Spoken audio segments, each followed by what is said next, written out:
No se asuste con lo que oiga a continuación.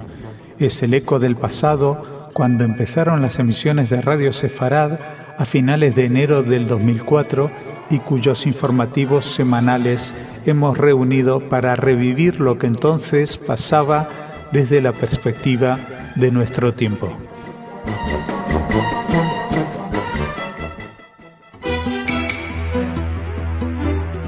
Bienvenidos al espacio informativo de Radio Sefarad. Hoy de nuevo estamos aquí, Jordi y yo. Hola Jordi, bienvenido, ¿qué tal? Hola Ana, muy bien, encantado. ¿Quién nos iba a decir que volveríamos a estar una vez más aquí juntos? Nadie se imaginaba eso. Aquí hay sorpresas todos los días. Muy bien. Bueno, empezamos con las noticias que son un poco tristes hoy. Vamos a empezar hablando de los ataques terroristas de Bombay, sobre quienes eran los muertos en la casa Chabad. Después algunos comentarios que se hicieron después de estos ataques. Después pasaremos a Sderot porque siguen cayendo los Qassam, aunque se supone que estamos en una tregua en esta región.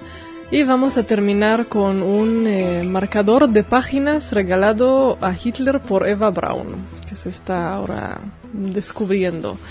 Así que, bueno, empezamos con Bombay, Jordi.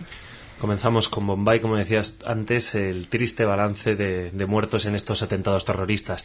El ataque terrorista a la casa Chabad de Bombay tuvo un resultado de 6 muertos, entre los que se encontraban, según confirmó el movimiento Chabad Lubavitch, el rabino estadounidense Gabriel Noah Holzberg y su esposa israelí Rivka.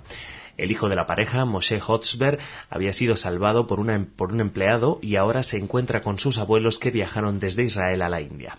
Las otras víctimas eran Yocheved Orpaz, ciudadano israelí, Ben-Sion Hroman, un ciudadano estadounidense israelí, el rabino Levish Teitelbaum, ciudadano estadounidense que vivió en Jerusalén, y Norma Schwarzbad Rabinovich, ciudadana mexicana que tenía previsto inmigrar ayer a Israel. El edificio de Chabad Lubavitch en Bombay era uno de los lugares atacados por los terroristas en la serie de atentados coordinados y perpetrados en esta ciudad, que dejaron un saldo de 175 muertos y más de 300 heridos. Ayer, al empezar el Consejo de Ministros con un recordatorio a las víctimas, dijo el primer ministro israelí Ehud Olmert que las imágenes de las víctimas judías y la horrible visión de los responsables del centro Chabad envueltos en su talit son impactantes. Además, agregó que el odio a judíos e israelíes espoleó los atentados de Bombay. Olmert agradeció a las autoridades indias su cooperación, indicó que no hubiera tenido sentido enviar fuerzas militares israelíes para ayudar al preparado y capaz ejército indio. Bueno, hay que decir que hay algunas voces en Israel que no están diciendo estas cosas y que de hecho hay muchas críticas sobre cómo el ejército indio se enfrentó a estos ataques, que la verdad es que yo creo que ningún ejército hubiera estado preparado para un ataque de estas dimensiones, pero bueno, eso me imagino que ahora solo se está empezando a analizar para ver qué es realmente lo que pasó y si se pudo haber hecho más. Este ataque ha llevado a las autoridades israelíes a pedir ayuda a otros gobiernos para reforzar la seguridad de los centros judíos identificados con Israel en el exterior, que estén fuera del paraguas protector de los servicios secretos israelíes. Eso lo informó Yediot Aharonot, que evidentemente ahora después de eso en todo el mundo los centros judíos relacionados con Israel pues temen que también vayan a ser atacados. Entonces pues Israel va a ayudar a proteger estos centros en todo el mundo. Y pasamos a la siguiente noticia. Pasamos a la siguiente noticia, que está muy relacionada con la que acabamos de dar, ya que el único terrorista detenido por las autoridades indias tras los sangrientos ataques perpetrados en Bombay admitió durante un interrogatorio que él y sus hombres tenían como misión específica asesinar a ciudadanos israelíes con el objetivo de vengar las atrocidades que sufren los palestinos. Así lo informó el diario Times de India, citado por el diario comunitario estadounidense The Jewish Forward. Un comunicado que publicó el Ministerio de Relaciones Exteriores de Israel reprodujo las palabras de la ministra Tzipi Livni, que estaba denunciando a los elementos extremistas que no aceptan la existencia de judíos e israelíes. Consideró la ministra que es triste que ese derramamiento de sangre sea necesario para recordar a algunos líderes del mundo de este hecho. Este terrorista que acabamos de mencionar es Amir Kassab, tiene 21 años. Dijo a los investigadores que fue por ese motivo que atacaron la casa Chabad en la capital financiera de la India, también conocida como la casa Nariman. Según fuentes citadas por el Times indio, los compañeros de Kassab que murieron en los operativos llevados a cabo para reducir a los terroristas se habían hospedado en la casa Nariman en el pasado. O sea, parece que se habían quedado ahí ya en varias ocasiones. O sea, era uno de los objetivos de esta casa planeado desde hace mucho tiempo. Kassab también reveló durante el interrogatorio los nombres y direcciones de al menos 5 residentes de la capital financiera india que asistieron a los terroristas en llevar a cabo los ataques, tanto que fuentes policiales señalaron que pudo haber asistentes locales, pero eso está sujeto a verificación, así que podemos ver que las palabras del terrorista Amir Kassab están demostrando un poco las palabras y los temores que muestra, que presenta la ministra Tzipi Livni. Y bueno, nos vamos a Israel, específicamente a Gaza y a los Qassams que siguen cayendo sobre Sderot. Pues sí, Ana, seguimos hablando de terrorismo. Después de escucharse la alarma roja en Sderot, un Qassam cayó en el centro de la ciudad y dejó el saldo de un herido. De acuerdo a los medios locales, el misil impactó en la ciudad israelí en cuanto la alarma roja comenzó a sonar. A los pocos minutos se informó que un segundo cayó en territorio palestino al norte de Gaza. Si bien hasta ahora no se brindaron datos oficiales sobre daños y víctimas, se pudo saber que hay por lo menos un herido. Además, una andanada de 5 proyectiles de mortero cayó en zonas descampadas del Consejo Regional de Eshkol. Las brigadas Al-Quds, el brazo militar de la Yihad Islámica, reivindicó la responsabilidad del ataque. Así que bueno, Hamas dice que la tregua continúa, pero es otra cosa lo que sienten los residentes de Sderot en el Negev occidental y también en Ashkelon y en otras partes. El día de ayer, como consecuencia de la caída de misiles, el ministro israelí de Defensa, Ehud Barak, decidió que los pasos fronterizos a Gaza permanecieran cerrados. También cayó otro misil al sur de la ciudad de Ashkelon, en este caso sin provocar daños ni heridos. Un diputado, Zvulun Orlev, que se encontraba justamente visitando en Sderot en el momento del ataque, contó que estuvo visitando la yeshiva Esther cuando sonó el alarma.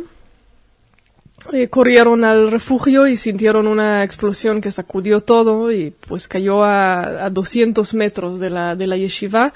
Orlev estaba comentando que tiene ahora una comprensión mucho mejor de lo que están pasando los residentes de Sderot y de las comunidades situadas en los alrededores de la Franja de Gaza. Es un sentimiento de impotencia, dice Orlev. Te sientes completamente abandonado. Y vamos a terminar, Jordi, con un regalo que le hizo Eva Braun a Hitler. Porque agentes federales recuperaron este marcador de página regalado por Eva Braun a Adolf Hitler y arrestaron a un ciudadano rumano que trataba de venderlo en la ciudad de Seattle, según informaron hoy fuentes judiciales. El rumano, identificado como Cristian Popescu, intentó venderlo el martes pasado a un agente encubierto por $100.000, según los documentos presentados ante una corte federal. Sí, parece que los fiscales encargados del caso manifestaron que el marcador formaba parte de varias antigüedades robadas de una casa de subastas en Madrid hace 6 años. El marcapáginas de oro que se cree perteneció a Hitler lleva una inscripción escrita por Eva Braun. Este objeto de oro de 18 quilates tiene en su parte superior un retrato de Hitler coronado por un águila imperial y una cruz gamada. Habría sido regalado por Eva Braun, se cree que en 1943, como una especie de consuelo tras la derrota de las fuerzas alemanas en la batalla de Stalingrado. Las fuentes indican que hay dudas sobre su autenticidad, pero las autoridades federales han dicho que de todas maneras la sustracción de ese objeto fue un robo que debe ser castigado. Según los documentos citados por medios de información en Seattle, indican que las autoridades españolas determinaron que el valor del marcador de páginas era entre $13,000 y $17,000. Así que, bueno, con este marcapáginas terminamos la primera parte del informativo y pasamos a la cultural.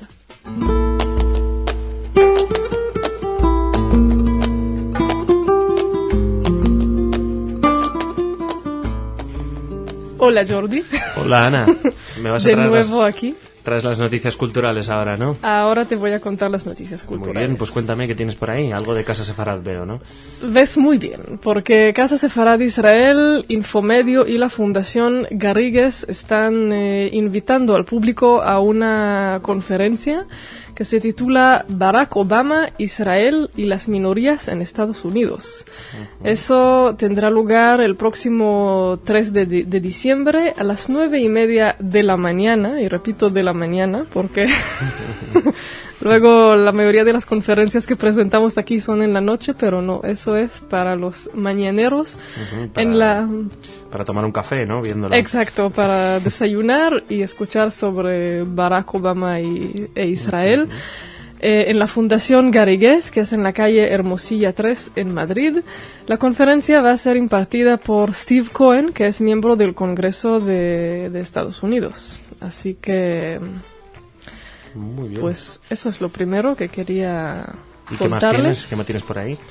Y luego tengo un par de noticias cinematográficas. La primera es que la película israelí Vals con Bashir, que la verdad no dejo de mencionarla aquí porque es una de las películas más populares que se han producido en Israel, porque primero lo que más llama la atención es que se trata de un documental, pero en animación. O sea, Ari Folman quería hacer una reflexión sobre sus experiencias de la Primera Guerra de Líbano en el 82.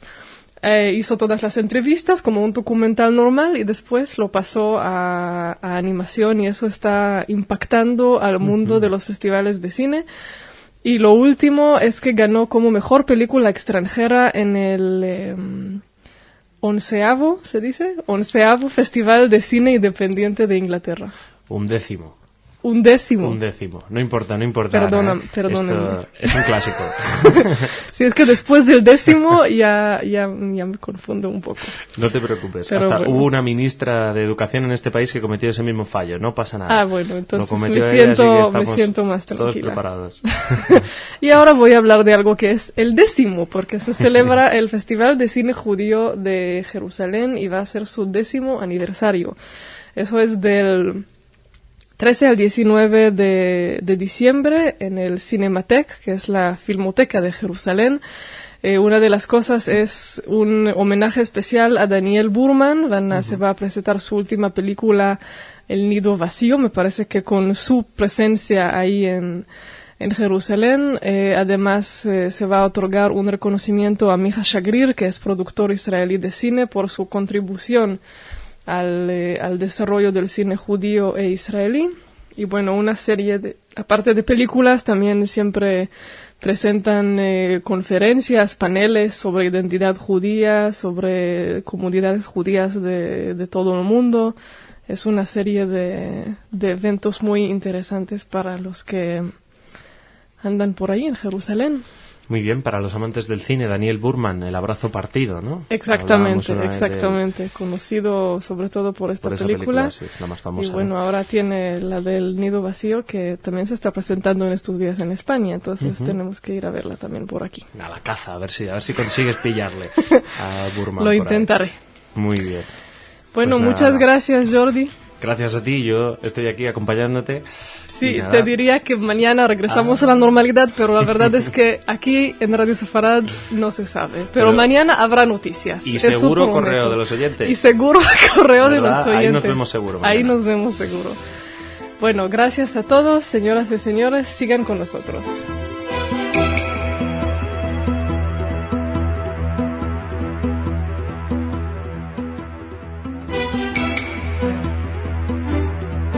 Señoras, señores, bienvenidos a nuestro espacio informativo. Hoy les hablaremos de Israel, les hablaremos también de las víctimas judías del atentado de Bombay, nos acercaremos a saber qué es lo que está sucediendo en Darfur y hablaremos de la investigación de crímenes nazis. Todo esto en la primera parte del espacio informativo, ya que en la segunda Ana vendrá con sus noticias culturales para amenizar un poquito más nuestra agenda. Empezamos dándole la bienvenida a Jordi. Jordi, ¿cómo estás? Muy bien, Masha, aunque también tendría que darte yo la bienvenida a ti. Es verdad, después de esta larga ausencia vuelvo a estos micros, a este espacio informativo. Bueno, nos damos la bienvenida, pero lamentablemente seguimos hablando de lo mismo. Comenzamos hablando de la actualidad en Israel y de unas declaraciones de Tzipi Livni. La ministra israelí de Asuntos Exteriores pidió ayer a la comunidad internacional que deje a israelíes y palestinos avanzar en el proceso de paz y que no intervenga para tratar de acelerar una resolución del diálogo. En una sesión del Parlamento Europeo celebrado el martes en la sede de la Unión Europea en Bruselas, la ministra explicó que dar pasos prematuros puede tener consecuencias negativas. También aseguró saber cómo avanzar, a la vez que pedía discreción para cambiar la realidad sobre el terreno. Y destacamos una frase especial que pronunció Tzipi Livni, diciendo que tanto israelíes como palestinos moderados comparten una misma visión, que se materializará en dos estados viviendo juntos en paz y en seguridad. Pues la frase que dijo Tzipi Livni es: no es un eslogan, es un proyecto que tenemos que hacer real. Y la verdad es que a veces da la sensación de que se queda todo en palabras, en agua de borrajas, y que sí que uno está esperando ya esa materialización de ese sueño y de lo que tanto se está hablando. Marcaron las conferencias de Anápolis como un principio para conseguir un acuerdo global y, evidentemente marcó la ministra que todavía el principal obstáculo para la paz es el control de Gaza por parte de Hamás.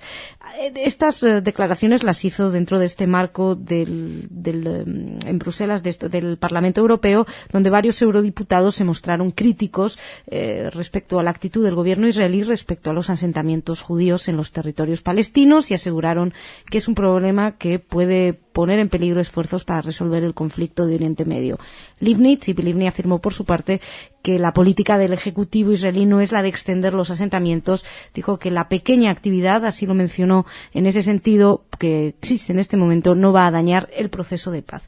Y respecto a los problemas precisamente de los asentamientos, destacar la última hora. Nosotros estamos grabando a las 7 de la tarde del martes este informativo. Pues a las 7 de la tarde se sabía que había habido 17 israelíes y palestinos arrestados por la policía israelí después de que chocaran los colonos con algunos palestinos en la ciudad de Hebrón, en Cisjordania, donde, como saben, está habiendo una serie de enfrentamientos. Eso por un lado. También hay que destacar que ayer un ataque aéreo israelí mataba a 2 terroristas en el sur de Gaza, en esta espiral en la que estamos viviendo últimamente. Y hablamos también ahora, Jordi, de la sensación de miedo que ayer se vivió especialmente en Tel Aviv. Sí, la policía israelí levantó la alerta declarada en la mañana de ayer en la ciudad de Tel Aviv para hacer frente a amenazas terroristas. Según la versión digital del diario Yediot Aharonot, agentes policiales que pusieron en marcha un amplio dispositivo de seguridad detuvieron e interrogaron a varios sospechosos en la capital económica de Israel. Por la mañana, la policía reforzó la vigilancia en Tel Aviv y puso en marcha múltiples controles de tráfico en los accesos a la ciudad que provocaron un caos circulatorio. Esta noticia la leíamos ayer en La Vanguardia Digital y destacaba que a primera hora del día se había pedido a los israelíes que evitaran viajar a Tel Aviv y que la policía distribuía fotografías de sospechosos terroristas que podían encontrarse en la ciudad. Esta alerta se debió a la información de que varios palestinos se habrían infiltrado en Tel Aviv para cometer algún ataque terrorista en los barrios del sur. Incluso el Maguen David rojo, la estrella David roja, había aumentado el nivel de alerta por si se producía este atentado. Y destacamos también una cuestión que nos llamó la atención, es que en los comentarios que había en La Vanguardia Digital respecto a esta noticia, en general lo que se destacaba era lo previsores que habían sido y el hecho de que se hubiera detenido antes de que este atentado pudiera haberse producido, se hubiera detenido a los supuestos terroristas que se estaban preparando para ello. Pero todos son supuestos, evidentemente. Seguimos, les hablamos ahora de las víctimas judías de Bombay. Sí, porque es un tema que todavía está coleando. Israel rindió homenaje el martes a las 6 víctimas mortales judías de los atentados islamistas de Bombay, una de ellas mexicanas, durante un emotivo funeral en Kfar Chabad, cerca de Tel Aviv. Los 6 judíos, 4 de ellos israelíes, fueron asesinados la semana pasada en el centro judío Chabad, en Bombay. Sus cuerpos habían sido repatriados en un avión de la aviación israelí. Destaca un caso que es el de la mexicana Norma Schwarzbach Rabinovich, que estaba a punto de obtener la nacionalidad israelí, que su sueño era precisamente irse a vivir a Israel y que en principio iba a irse la semana que viene a Israel. También, se habla de los del que habían sido asesinados el rabino y su mujer, y que milagrosamente, gracias a la criada o a la que cuidaba al niño, se pudo salvar el niño de 2 años. También eran enterrados en el Monte de los Olivos. Esta pareja llegaban a Israel la noche del lunes y la ceremonia era una ceremonia oficial en presencia de personalidades rabínicas y de algunos representantes del gobierno. Fueron cubiertos los féretros con banderas israelíes, pese a que alguna de las víctimas no quiso. En concreto, la víctima era Arie Leivish Teitelbaum, de 37 años, pertenecía a una corriente opuesta, muy antisionista, y sin embargo, esto era lo que estaba previsto. Hay que recordar que en estos atentados fueron asesinadas al menos 188 personas, 22 extranjeros entre ellos. Y vamos a acercarnos ahora a otro punto del planeta que olvidamos demasiado, y es Darfur.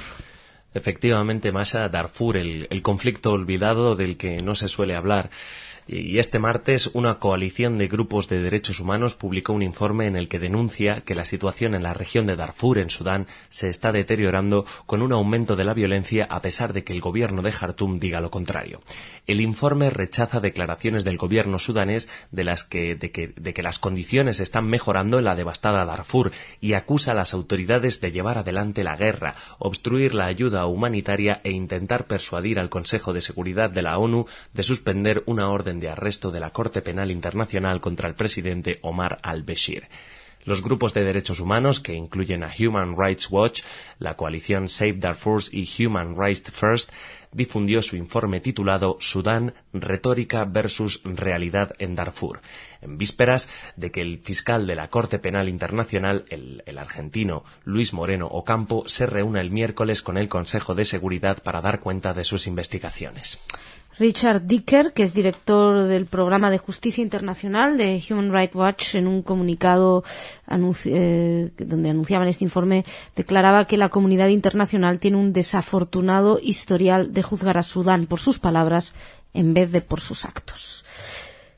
Seguimos, vamos terminando con justicia con la búsqueda, las investigaciones acerca de los crímenes nazis. Según informaba la agencia EFE, el Centro de Investigaciones de Crímenes Nazis de Ludwigsburg, al sur de Alemania, no dará por cerrada la búsqueda de antiguos nazis, 50 años después de su creación, ya que considera que su trabajo seguirá siendo necesario para hacer justicia a las víctimas del nazismo. Así lo declaró la presidenta del Consejo Central de los Judíos de Alemania, Charlotte Knobloch, quien recordó que numerosos crímenes del Tercer Reich siguen impunes, del mismo modo que no se logró capturar a todos sus artífices. Knobloch hizo esta declaración con motivo del 50 aniversario del centro de Ludwigsburg, ceremonia en la que el presidente alemán Horst Kohler destacó el papel desempeñado por esta institución en favor de la imagen exterior de Alemania. Y dijo Kohler literalmente que Alemania es hoy un miembro respetado de la comunidad internacional y se ha convertido en aliado de sus antiguos enemigos de guerra, porque se esfuerza en esclarecer los crímenes del nazismo. Este centro, el centro Ludwigsburg, empezó el trabajo el 1 de diciembre de 1958. Desde entonces ha proporcionado material y documentación a la justicia, todos en relación a antiguos criminales nazis. Fueron fundamentales para llevar adelante diligencias de los procesos de Auschwitz entre el 63 y el 65, y que fueron los primeros grandes juicios celebrados por la justicia alemana, no por los aliados, después de la Segunda Guerra Mundial.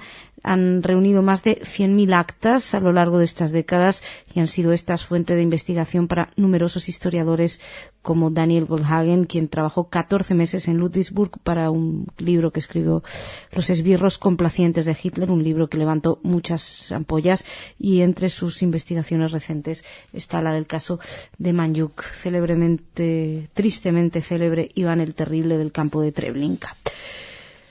Dejamos aquí esta primera parte del informativo. Jordi, muchísimas gracias. Gracias a ti, Masha. Nos reencontramos mañana. Mañana nos vemos. Y ahora nos vamos a hablar con Ana.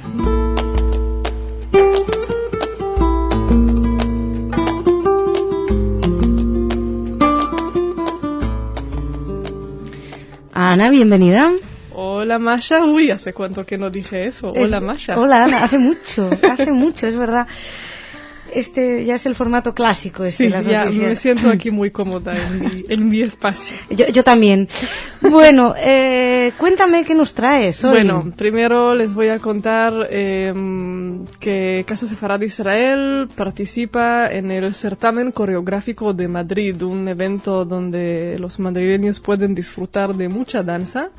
Y entre ellos, del 4 a 7 de diciembre, todas las noches, en el Teatro Fernando Fernán Gómez, que es en la Plaza Colón, podrán ver un espectáculo de Shlomi Bitton, que es una de las estrellas más grandes que Israel ofrece en estos días en la danza, en el mundo de la danza contemporánea. Entonces, la verdad es que para los que les gusta ver la danza, yo creo que eso es una muy buena oportunidad. Él es así ganador de muchos premios en todo el mundo. La verdad es que tiene muchos éxitos en estos días. Entonces creo que... ¿Y qué es, tú has visto? ¿Es algo... Vale la pena. ¿Tiene un toque teatral o espectáculo narrativo? Pues honestamente sí. No lo he visto. Ah, bueno. Voy a ser honesta. No, has dicho que ha tenido premios. ¿Para qué invento? No, pues nada, no pregunto más. Así que sé que es muy famoso. O sea, realmente es uno de los nombres estos que se repiten y que ves que tienen conciertos en todo el mundo, pero no conozco así su estilo para realmente pues por si no podemos ir nosotros, que por favor vaya alguien del público y que nos cuente. Cuente. ¿Qué más tenemos? Después les quería contar sobre un cuadro que en estos días se está regresando a los herederos, verdaderos herederos, porque es uno de estos cuadros que fue encontrado en el departamento de un oficial de las SS al final de la Segunda Guerra Mundial y que realmente perteneció a Harry Fuld, que era el fundador de la primera compañía telefónica alemana que fue deportado y murió en el campo de concentración de Dachau. Esta obra es una obra de Matisse que se llama Paisaje, el muro rosa. Ya habíamos hablado aquí que hace poco en Francia y en otros lugares había una exposición titulada ¿A quién pertenecen estos cuadros? Pues se encontró a quién perteneció este cuadro en el marco de esta exposición y justamente en esos días pues ya está regresando a las manos de los verdaderos herederos. Uh-huh. Y para terminar, les quería contar que en estos días se inauguró en Salzburgo un centro para la difusión del legado de Stefan Zweig. Se llama el Centro Stefan Zweig. Coincidió la inauguración con el 127 aniversario del nacimiento del escritor. Nació en Viena. Murió, para los que no recuerdan, en Brasil en 42, donde se suicidó con su esposa, básicamente por ver por tener noticias de lo que estaba sucediendo en Europa. Y en Salzburgo es donde, digamos que tuvo su mayor periodo creativo. O sea, ahí estuvo durante unos años escribiendo mucho. Entonces este centro, además de difundir su legado, lo quieren hacer de una forma muy activa. No quieren que sea simplemente un museo que cuenta sobre Stefan Zweig, sino un espacio vivo con muchas exposiciones, muchas lecturas, seminarios, conferencias. O sea, realmente un centro cultural de reflexión importante. Entonces pues eso también quería contarles porque me parece un lugar interesante. No, desde luego, desde luego. Ana, muchísimas gracias. Gracias a ti. Lo dejamos por hoy, sí, pero volvemos mañana. Sí. Señoras, señores, muchísimas gracias por su atención. Nosotros volvemos mañana con más noticias.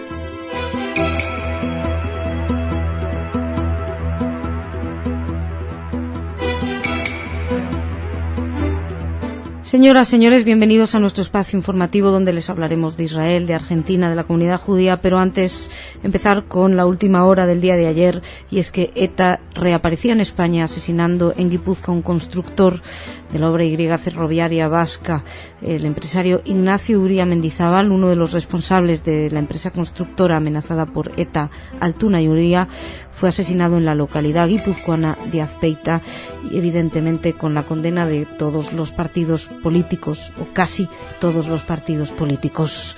Con esta noticia empezamos, hacemos referencia simplemente, pero hoy hablaremos, como les decía, de Israel, de Argentina, del viaje del Comité Judío Americano a la Argentina y de un desmentido que ha tenido que realizar el gobierno argentino. También abriremos a un debate que ha propuesto Abraham Burg en la presentación de un libro en Israel, y terminaremos hablándoles de Roman Polanski. No habrá hoy sector cultural, no habrá hoy rincón cultural. Ana nos ha abandonado por el día de hoy, así que hemos metido algunas de las noticias aquí en esta primera parte del espacio informativo. Empezamos dándole la bienvenida a Jordi. Jordi, ¿cómo estás? Bien, Masa, aquí estamos. Bueno, decía que empezábamos hablando de Hebrón. ¿Cómo está la cosa? Pues según Aurora Digital, que informaba ayer de que las tensiones en el conflicto de Hebrón se intensificaron aún más y decenas resultaron heridos en los violentos enfrentamientos. Un joven de 15 años de edad fue golpeado en la cabeza con una piedra grande y se encontraba al cierre de esta edición hospitalizado en situación estable a pesar de la gravedad de sus heridas en el hospital Hadassah Ein Kerem de Jerusalén. Pese al incremento de las críticas por parte de los funcionarios de defensa por la libertad que los dirigentes de colonos otorgan a los jóvenes para participar en los disturbios, una de sus más prominentes figuras declaró que no intentarán frenar a los adolescentes en Hebrón. Esta importante figura es Daniela Weiss, que es exintendente del asentamiento de Kedumim, y se había restablecido por la noche la calma en la zona en disputa. Varias personalidades dentro de la comunidad judía intentaron dialogar con los cientos de jóvenes que estaban convocados en esa casa, intentaron reducir las tensiones. Pero la situación evidentemente era tan tensa que el ejército israelí tuvo que cerrar la zona de choques entre colonos y palestinos y lo decretó sector de zona militar cerrada. Prohibió el miércoles a los colonos judíos que entren en barrios palestinos de Hebrón, en el sur de Cisjordania. Y la situación, como ven, pues está bastante seria. Sobre todo es una protesta que hacen los ultranacionalistas, en su mayoría estos jóvenes, porque están en contra de la orden de expulsión que fue emitida por el Tribunal Supremo israelí de esta casa de Hebrón, cuya propiedad es el objeto del litigio y que van a tener que abandonar, quieran o no. Seguimos. Hablamos ahora de la Argentina. Ha habido ahí un desmentido, algo pasó. El ministro argentino de Justicia, Seguridad y Derechos Humanos, Aníbal Fernández, debió salir este martes a negar una versión de una supuesta suspensión del comercio entre su país e Irán, difundida por la Agencia Judía de Noticias y recogida por algunas empresas de información extranjeras. Según la versión, el ministro Fernández habría hablado de la ruptura de las relaciones comerciales durante una reunión con el Comité Judío Americano de visita en este país. Después de momentos tensos provocados por esta falsa noticia, la presidenta Cristina Fernández de Kirchner recibió por la tarde al comité encabezado por Richard Siedemann, acompañado por autoridades de la Asociación Mutual Israelita Argentina, con los que habló sobre la paz en Medio Oriente y entre otros temas. Se reunieron efectivamente y Siedemann calificó a Cristina Kirchner de mujer inteligente, sensata y especificó que llevaban bastante tiempo, que tienen una relación larga, que ya se conocen y sí que se descartó ese comentario que habría hecho Aníbal Fernández diciendo que habrían roto relaciones con Irán. Eso no es cierto, aunque hubiera sido publicado. Seguimos. Hablamos ahora de la Argentina. Ha habido ahí un desmentido, algo pasó. El ministro argentino de Justicia, Seguridad y Derechos Humanos, Aníbal Fernández, debió salir este martes a negar una versión de una supuesta suspensión del comercio entre su país e Irán, difundida por la Agencia Judía de Noticias y recogida por algunas empresas de información extranjeras. Según la versión, el ministro Fernández habría hablado de la ruptura de las relaciones comerciales durante una reunión con el Comité Judío Americano de visita en este país. Seguimos. Bueno, por cierto, por supuesto que hablaron de la AMIA, este caso que lleva 15 años casi y se sigue hablando, se sigue buscando, y de hecho de ahí venía la necesidad o el haber querido, tal vez porque es lo que hubiera gustado, el haber querido oír que se rompían relaciones con Irán. Seguimos, vamos a entrar ahora en unas noticias tal vez más de carácter cultural, pero insisto que como no está Ana, nos hemos apropiado de ellas porque sí que nos parecen interesantes. Jordi, entramos hablando del arte expoliado por los nazis. Y hablamos de un congreso. Expertos de toda Europa, Israel y Estados Unidos se darán cita los días 11 y 12 de diciembre en Berlín para tratar el tema del arte expoliado por los nazis y hacer un balance de las devoluciones que se llevaron a cabo hasta ahora. Según comunicó ayer la Fundación del Patrimonio Cultural Prusiano en la capital alemana, el congreso, que se celebrará bajo el lema Asumir la responsabilidad, reunirá a representantes de museos, juristas y expertos en arte. En concreto, se analizará la problemática principal del tema y las perspectivas de devolución de todo el arte que robaron los nazis durante la dictadura de Adolf Hitler. Está previsto que el simposio lo inaugure el ministro alemán de Cultura, Bernd Neumann, y pretende buscar ante todo una solución justa y equitativa, así lo dice la Fundación. Hace 10 años, 44 países, 13 organizaciones no gubernamentales se adscribieron al Acuerdo de Washington, que es un acuerdo que regula el pago de indemnizaciones y las devoluciones a los descendientes de las víctimas de arte robado durante el nazismo. Este acuerdo se unió a la República Federal Alemana en el 1999 apenas, y ha desatado muchas disputas. La última fue, de hecho, hemos hablado aquí respecto a un cuadro, a Berliner Straßen, o sea, mal pronunciado, viene a ser Escenas de Berlín, y de Ernst Ludwig Kirchner. Seguimos también en torno al pasado, en torno al Holocausto, en este caso, a un debate. No es noticia exactamente, fue la presentación de un libro escrito por Abraham Burg. El libro era Los judíos abusan sobre el Holocausto, así se titula. Y bueno, lo traemos aquí porque es un debate que han abierto. Y hemos recogido unas declaraciones de Aurora Digital, que publicó que el expresidente de la Knesset, Abraham Burg, denunció el abuso del recuerdo del Holocausto por parte del Estado en la presentación de la versión en inglés de su libro El Holocausto se acabó. Burg, que desempeñó como cabeza del Parlamento entre 1999 y 2003 y quien fuera presidente de la Agencia Judía, explicó que no hay día en que la prensa israelí no aluda al Holocausto, hecho que a su juicio crea una falta de oxígeno.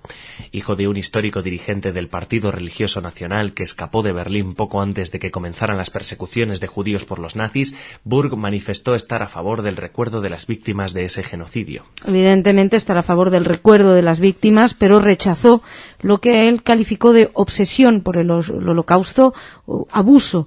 Dice que eso es lo que crea la parálisis del Estado de Israel. Y por cierto, me tengo que desdecir porque al principio de la noticia les decía que el título del libro era Los judíos abusan sobre el Holocausto. No, eso es el resumen del el resumen del libro. El título es, como nos decía Jordi, El Holocausto se acabó, el Holocausto terminó. La idea de escribir este libro le vino a Burg cuando se dio cuenta de que la principal razón de ser judío es tener una vida con sentido, dijo, y que el Estado de Israel actualmente no tiene sentido. Funciona con normalidad, pero no tiene dirección, así lo dijo. Israel es un reino sin profecía. En fin, dice que sobrevivir no debe ser el objetivo. Y la verdad es que es bastante delicado este libro y bastante delicado este tema, pero está siendo mencionado, está siendo nombrado y nos parecía importante traerlo aquí. Por cierto, que habló también de los dos estados para Israel y Palestina. Dice que esa solución está secuestrada por, según él dijo, los colonos israelíes por parte de Israel, y que en la otra parte los secuestradores son los extremistas religiosos. En realidad, dijo Burg, el peligro es que haya una guerra entre democracias y teocracias. Así dijo en alusión a estos extremistas de cualquier credo.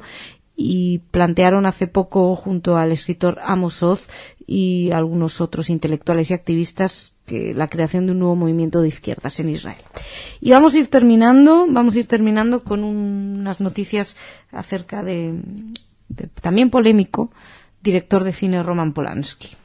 Según varios medios de comunicación, el cineasta Roman Polanski solicitó ayer el sobreseimiento judicial de los cargos de abuso sexual de una menor que pesan contra él desde hace 30 años en Estados Unidos y de los que se declaró culpable. Los abogados de Polanski, galardonado con un Oscar por su labor de dirección en la película El pianista, presentaron ayer la petición de desestimación del caso en el Tribunal Superior del Condado de Los Ángeles. La defensa del cineasta apoyó su requerimiento en la actitud judicial expuesta en el reciente documental sobre la vida de Polanski, Roman Polanski buscado y deseado, en el que aseguran que se evidencia una falta de profesionalidad de los implicados en el caso que ha distorsionado el proceso legal. Sí, esto al parecer, según la nota que difunde el gabinete de abogados de Polanski, hubo conducta errónea, inapropiadas comunicaciones entre la Corte Superior y el fiscal de distrito, y eso es contrario a la ley, y además fue sin conocimiento del defendido o de su consejero. Polanski fue arrestado en marzo del 77, acusado de drogar y de violar a una joven de 13 años, y fue puesto en libertad bajo fianza, pero se consideró culpable de haber mantenido relaciones sexuales con la adolescente, con la muchacha. La familia de la víctima rechazó pedir que lo metieran en la cárcel, pero bueno, dijeron que quería solamente que admitiera su culpa y entrar en rehabilitación. El caso es que además Polanski, como saben, es conocido por sus películas, y aquí en Europa, de hecho, no pudo viajar a Estados Unidos a recoger su premio. Jordi, muchas gracias. Gracias a ti. Y no le damos entrada a Ana porque no viene. Así que para no quedarnos esperándola en vano, nos marchamos. Señoras, señores, muchas gracias por su atención. Mañana más, y queremos creer que mejor, y ya sí con noticias culturales.